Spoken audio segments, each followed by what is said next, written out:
Olá a todos e a todas, me chamo Clara dos Santos Paiva. Juntamente com o grupo José Guilherme dos Santos Neto, Laina Vitória Pedrosa Marques, com as orientadoras Maria Simone Pereira Marciel e Pamela Rioli Rios, apresentaremos o trabalho com a seguinte temática: a importância do enfermeiro no desenvolvimento de ações educativas sustentáveis ao meio ambiente, com o eixo temático enfermagem e o compromisso com o desenvolvimento sustentável. O enfermeiro, como profissional sensível à vulnerabilidade e necessidade de saúde, desempenha um papel importante na aplicação de conhecimentos para promover a saúde e, consequentemente, melhorar o ambiente no qual seus pacientes estão inseridos. A enfermagem desempenha o cuidado do indivíduo em sua integralidade. Dentro dessa assistência que está incluída a educação sobre os preceitos de higiene ambiental. O crescente impacto dos problemas ambientais existentes na sociedade atual influencia a refletir formas diferentes de buscar ações educativas de prevenção e danos futuros ao meio ambiente, direcionados à promoção da saúde.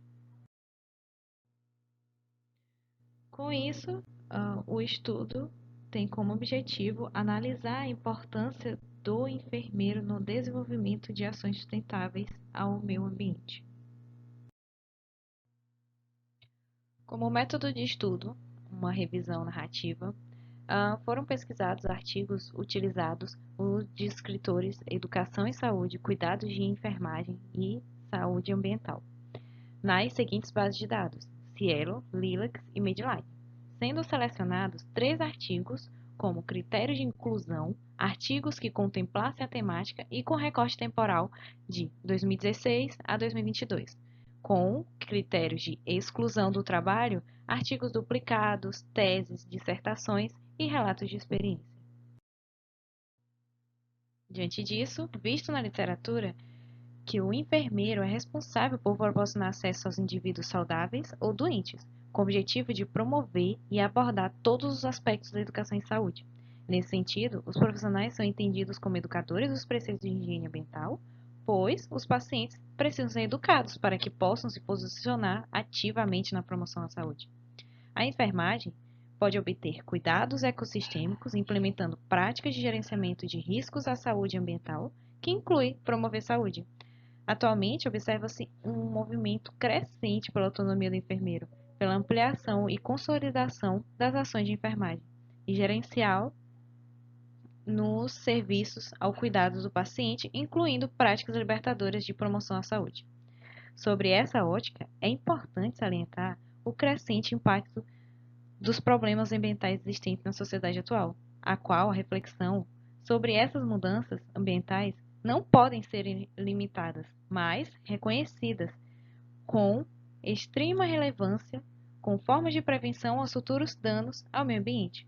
Com isso, as ações educativas em questão socioambientais devem incluir a reflexão sobre as diferenças nos cuidados de saúde da população e acesso à alimentação e as preocupações com os direitos das diferentes culturas e ambientes.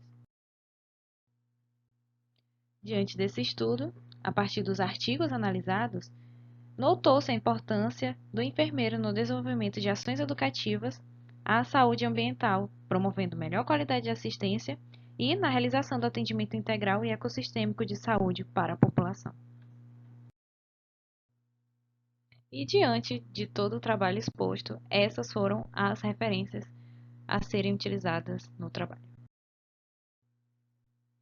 E esse foi o nosso trabalho. Muito obrigado pela atenção de todos.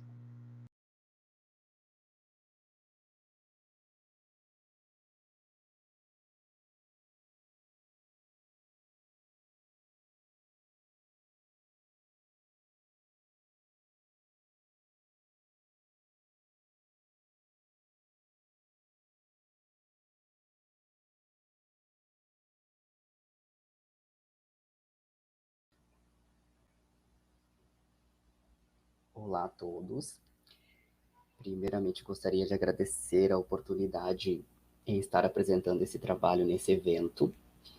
Vou apresentar o trabalho intitulado protocolos assistenciais como ferramenta de acolhimento à criança em situação de rua. Esse trabalho tem como autoria eu, Ângelo Ramos, sou doutorando da UFC, a Zaira, que é doutora formada pela Universidade Federal do Rio Grande do Sul, e o Rômel, a Maria Nayane, a Mosiane e a Cristiana Brasil, que somos todos... a professora Cristiana é docente da UFC e os outros também são doutorandos do programa.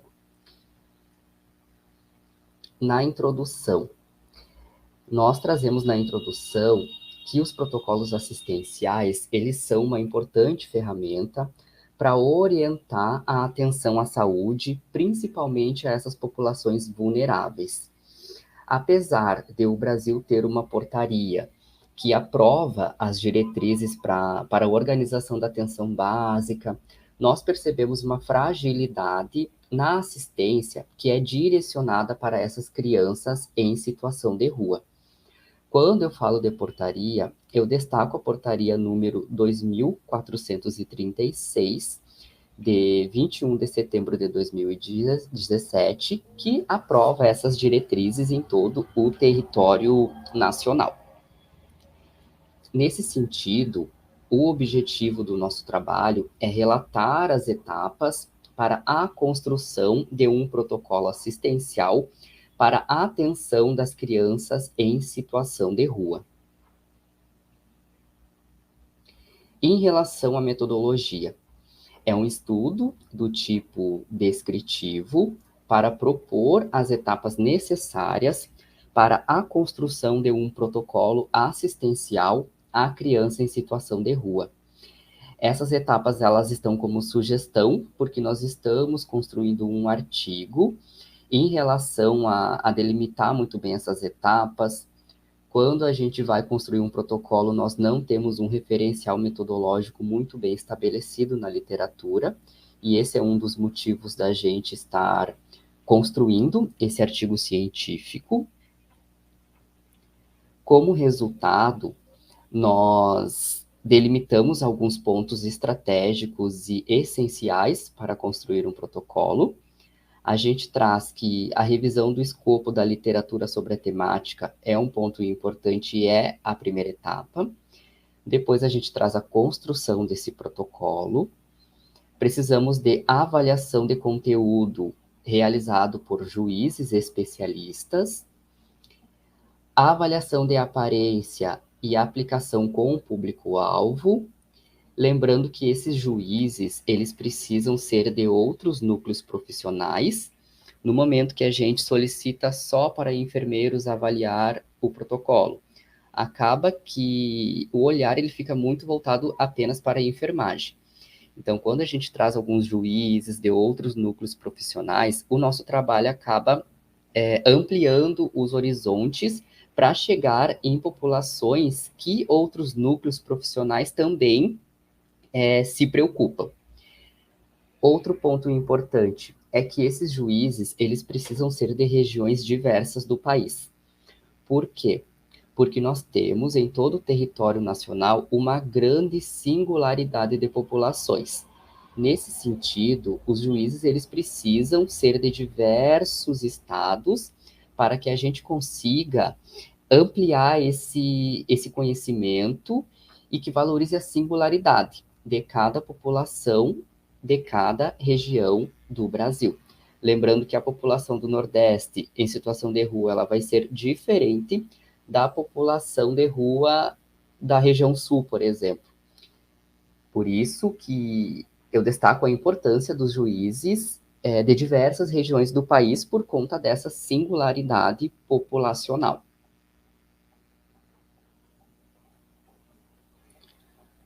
Como conclusão, a gente destaca que a utilização desses protocolos e a construção desses protocolos, eles estimulam um olhar sensível para essa população vulnerável, que atualmente nós não temos políticas públicas suficientes para auxiliar essa população.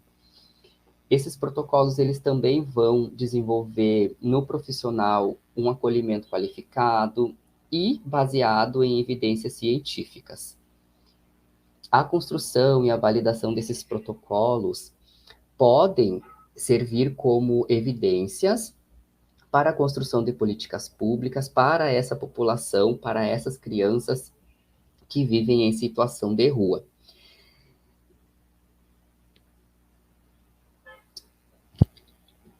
Eu encerro a apresentação com essa imagem do Paulo Freire e trago para vocês a frase esperança do verbo esperançar e não esperança do verbo esperar. Muito obrigado pela oportunidade, espero ter contribuído com o evento de vocês. Me mantenho à disposição para qualquer esclarecimento, tenho meu e-mail no início da apresentação. E mais uma vez, me sinto privilegiada em fazer parte desse evento. Muito obrigado.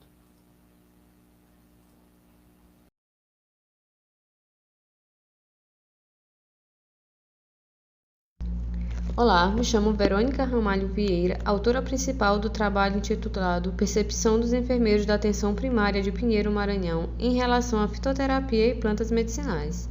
Além de mim, fizeram parte da construção desse trabalho Marisa Cristina Aranha Batista, Sâmia da Silva Araújo, Vanessa Moreira da Silva Soeiro e Larissa Neuza da Silva Nina. A atuação do enfermeiro na atenção primária representa um importante instrumento de mudança nas práticas de atenção à saúde no Sistema Único de Saúde, o SUS. Assim, é necessário conhecer a percepção desses profissionais referentes à eficácia e qualidade dos fitoterápicos de plantas medicinais como complemento na prevenção e tratamento de doenças que afetam a comunidade, de forma racional e segura, na perspectiva da integralidade da atenção em saúde.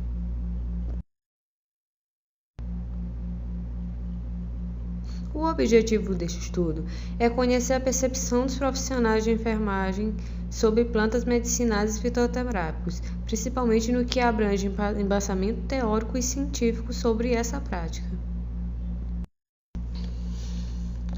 A pesquisa trata-se de um estudo qualitativo do tipo exploratório descritivo, realizado em unidade de saúde da família no município de Pinheiro, Maranhão. Foram entrevistados enfermeiras e enfermeiras que atuam nessas estratégias.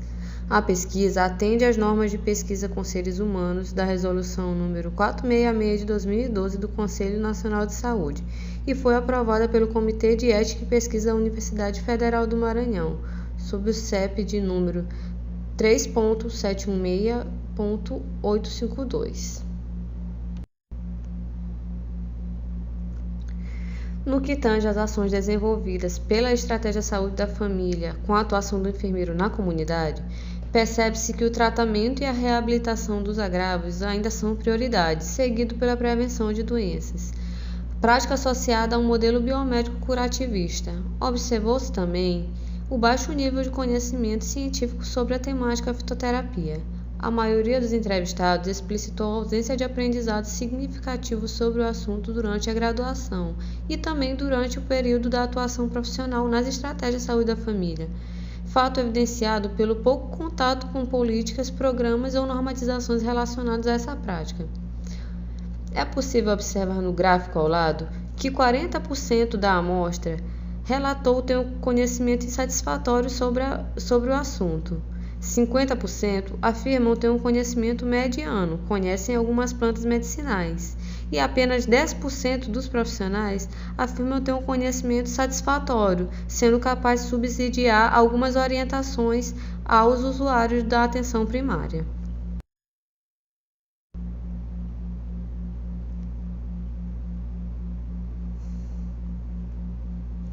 O pouco conhecimento que os profissionais possuem está condicionado a saberes passados por familiares, pela própria realidade cultural. A falta de qualificação adequada é a principal dificuldade para a aplicação da fitoterapia na assistência em saúde. No entanto, os profissionais reconhecem a relevância dessa prática por seu baixo custo, eficácia e fácil acesso da população. Porém, salientam que se trata de um hábito que exige cautela, principalmente por falta de capacitação dos mesmos, para orientar a forma do uso racional, apoiado em evidências científicas que realmente comprovem a segurança e eficácia do método. Evidenciou-se, então, pouco embasamento pouco embasamento quanto à fitoterapia e plantas medicinais pelos profissionais, tornando o presente estudo relevante para a criação de estratégias de implantação e possíveis programas voltados para o uso dessa prática no município. Esta foi a minha apresentação. Muito obrigada.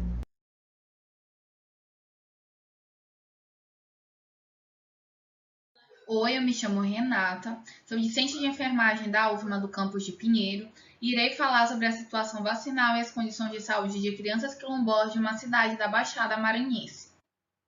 As comunidades remanescentes quilombolas, elas representam uma forma de resistência à história escravocrata brasileira.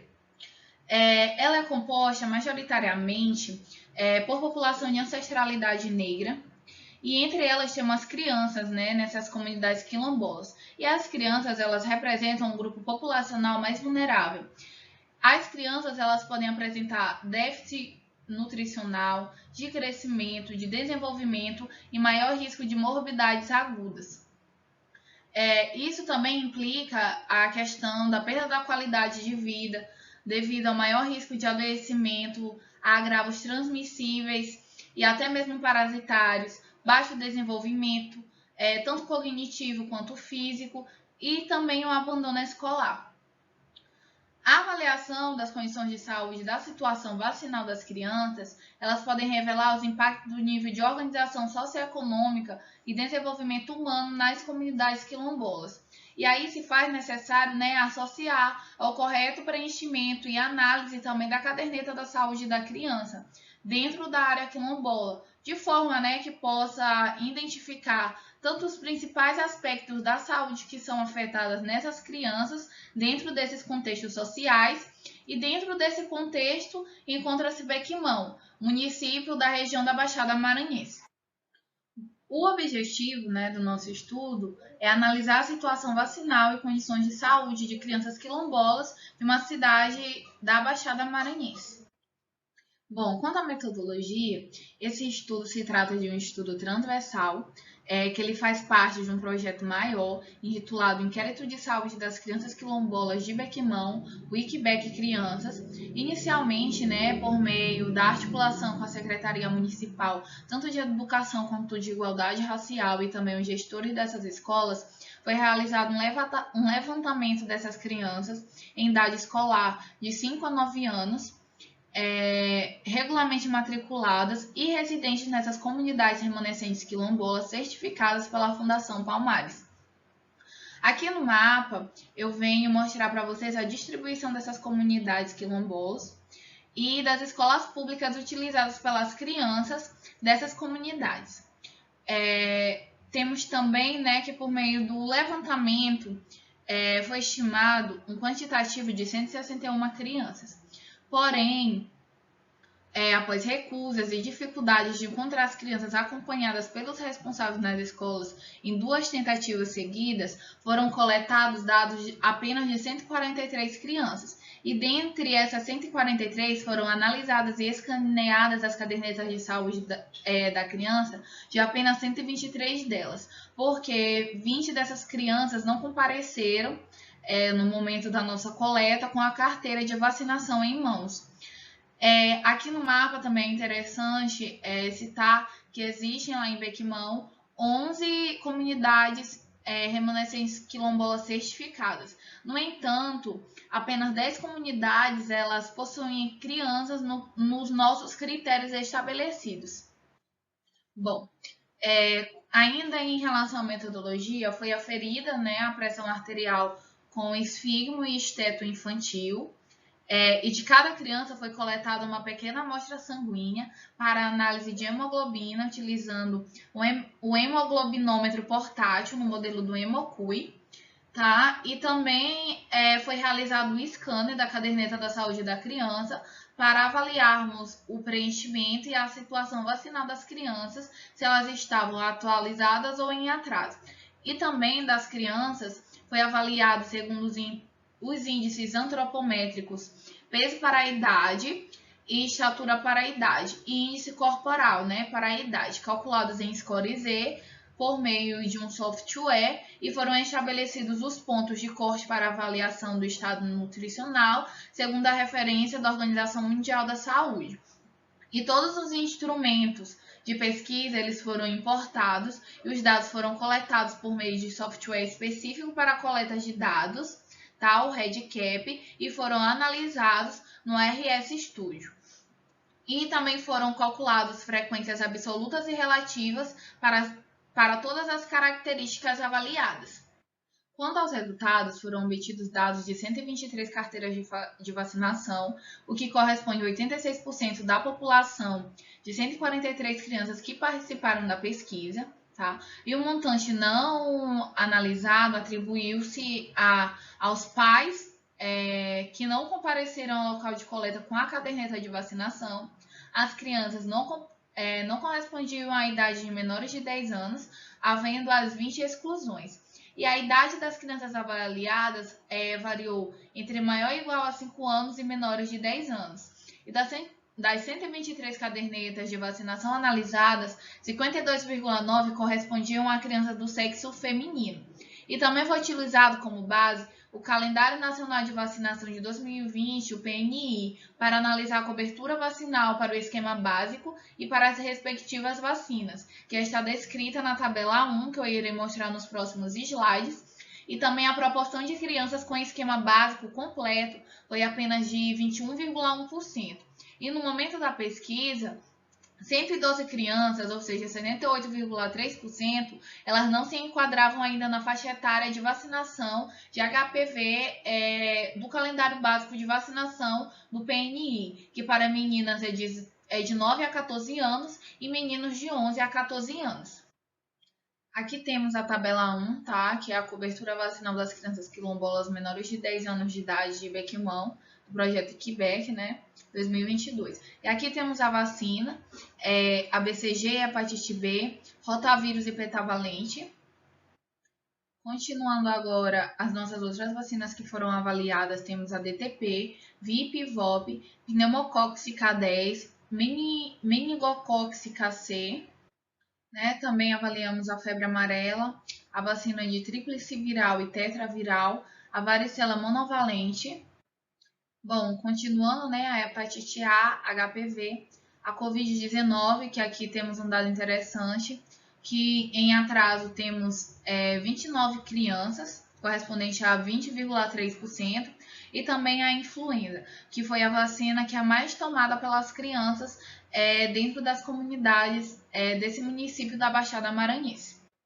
Continuando com os nossos resultados, foi identificada a prevalência de anemia em 11,4%, e ao se analisar a situação geral das crianças quanto ao índice de peso para a estatura, nota-se que a magreza está presente em 5,6% dessa população e o diagnóstico de excesso de peso em 9,8% das crianças.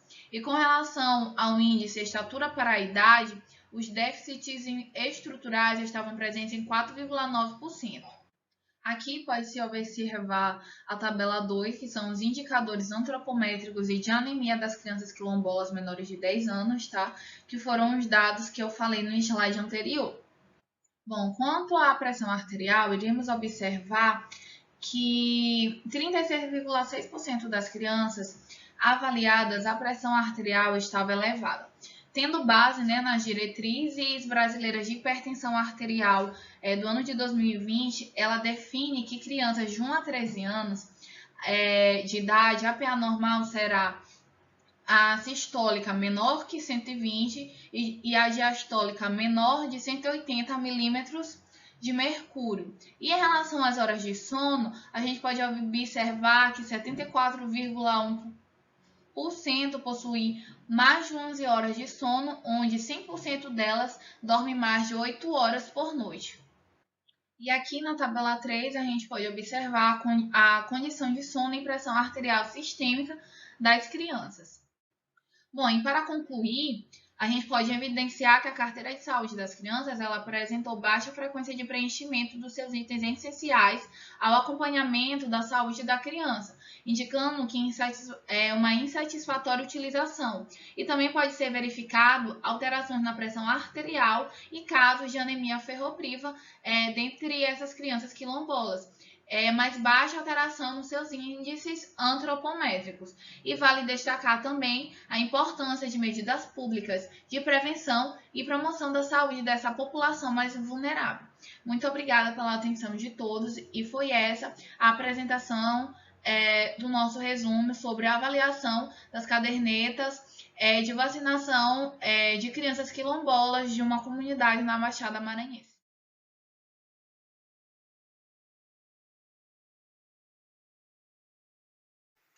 Olá, me chamo Maria Alice, sou enfermeira e vou apresentar o trabalho intitulado como a vivência da prática do Mindfulness por estudantes de enfermagem durante a pandemia de Covid-19, um relato de experiência. Esse trabalho é composto por mim, Maria Alice, por Vinícius Gabriel, Matheus Alain, Larissa Franciele e Gabriele Laís. O Mindfulness, também conhecido como atenção plena, ele é um estado de consciência, de controle físico e controle mental, permitindo que o indivíduo ele tenha um autoconhecimento e uma percepção corporal associada às práticas meditativas.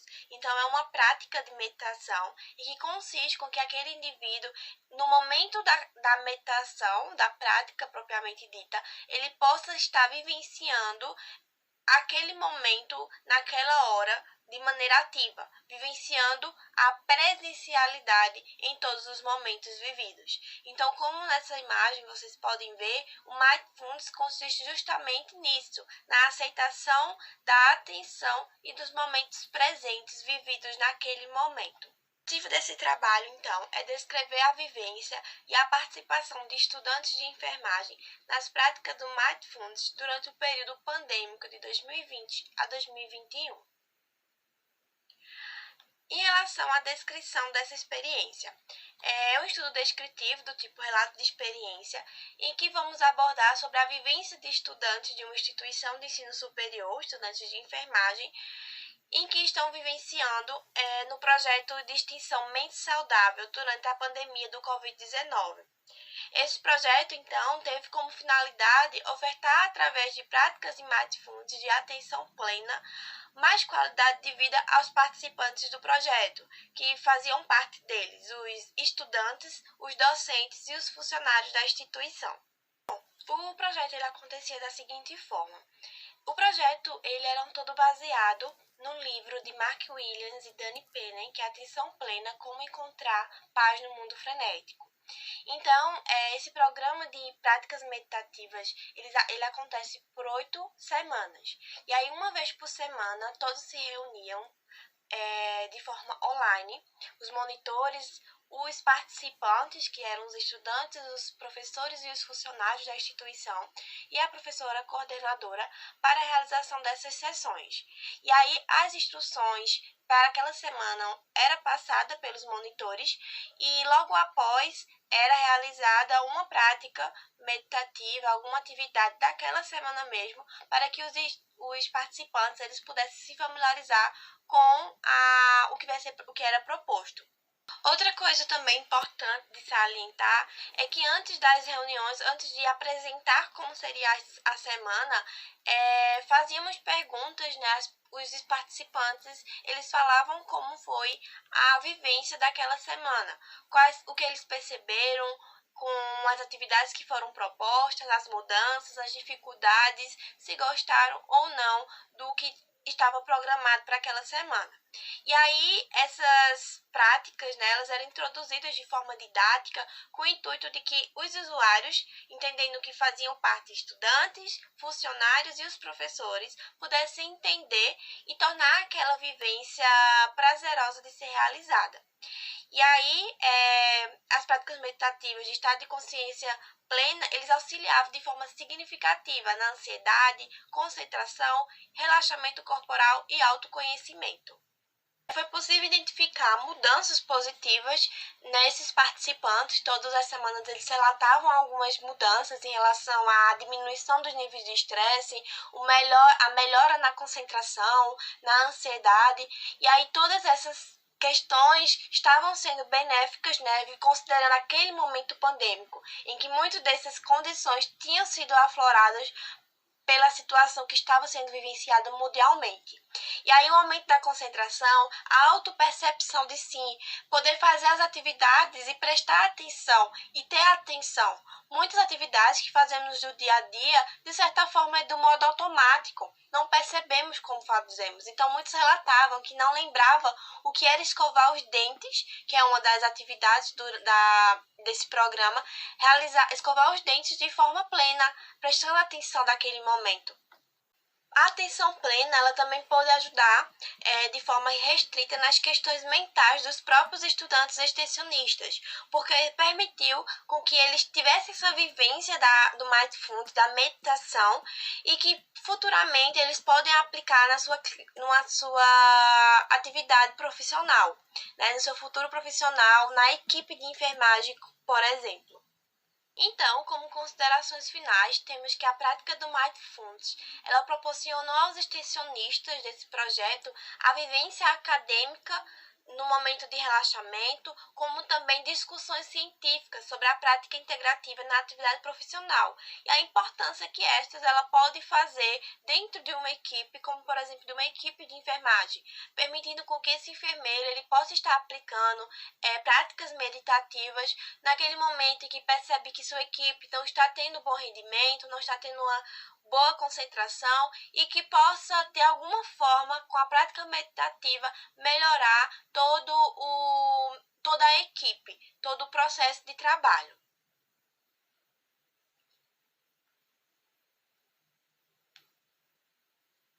Aqui estão as referências e muito obrigada pela atenção de vocês.